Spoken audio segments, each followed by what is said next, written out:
Hello, Maple. It's me. I hope you've had a lovely couple of days.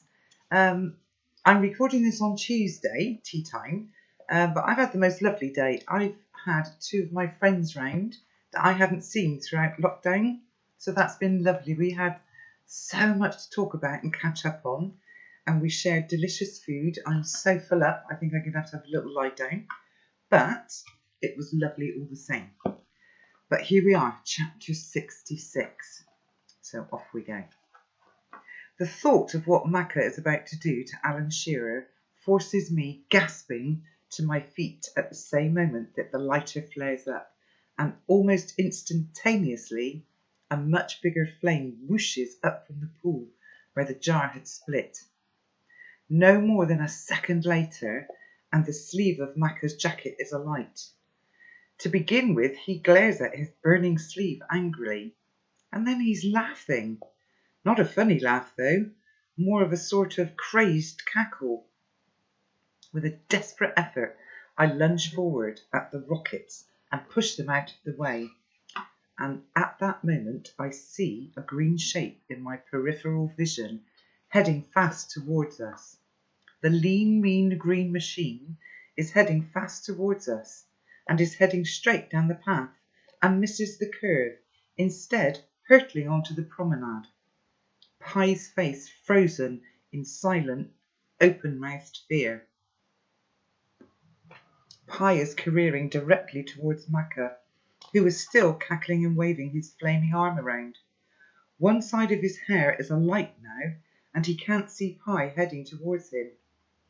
In fury at his cruelty, I push Macca hard, away from me, and he staggers towards the sea-wall edge. Holding the rockets and the toilet roll, I roll out of the way, and Pie and the go-kart smash into the back of Macca's legs. At the moment of impact, I'm facing the ground, and I don't actually see them enter the water, but I hear the splash as they hit the sea. There's no scream, no big noise, just a very small splash, and then a big booming crash as another wave hits the sea wall. I've run to the edge of the seawall now, just as the biggest wave slams into the concrete with another slap and smashes the go-kart in two. Carried up on the wave is Macca, his face contorted with terror, and then he's down again over the back of the wave. I'm looking for Pie, but I can see nothing but boiling white surf, and then I hear a cry. Not help, as you might expect, but just, "Ah!" And it's Macca again, much further out now and waving with one hand. It has only been about 10 seconds since they hit the water, and already the combination of the waves and the current have carried him far, far from the shore. I'm still trying desperately to see Pie, but there's nothing. In fact, I haven't seen him since the blur of the go-kart entering the water. For a moment I wonder if he's been washed up on the beach further along, and I run towards the tiny strip of sand that's being pounded by the waves. "Pie! Pie!" I call. I'm soaked with the sea spray, hair sticking to my forehead, and now I'm screaming, "Dad! Dad!" Nothing. "Daddy!" The waves continue to bash and the wind dies down a little, and it's ages before I think about the lifeboat, even though I know it's useless. All I can do is just stare at the spot where the cart and Macca and Pie entered the water. 2 or 3 people have gathered on the cliff top, and they're looking and pointing at the same place. At one point I think I see Pie's head, but I can't be sure. And then another minute goes past, and I'm sure I see Macca's arm waving, but he's way, way out by now. And then I'm just staring at the pounding grey-black sea.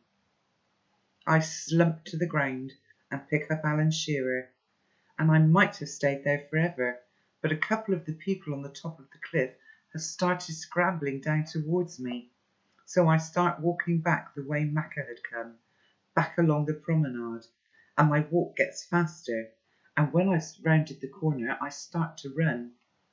I run and I run, and I don't stop, because if I do, I think I'll start to sob. And if I start crying, I really don't think I'll ever stop. So I'd better just keep running. Looking back, I see the flashing blue light of the police car.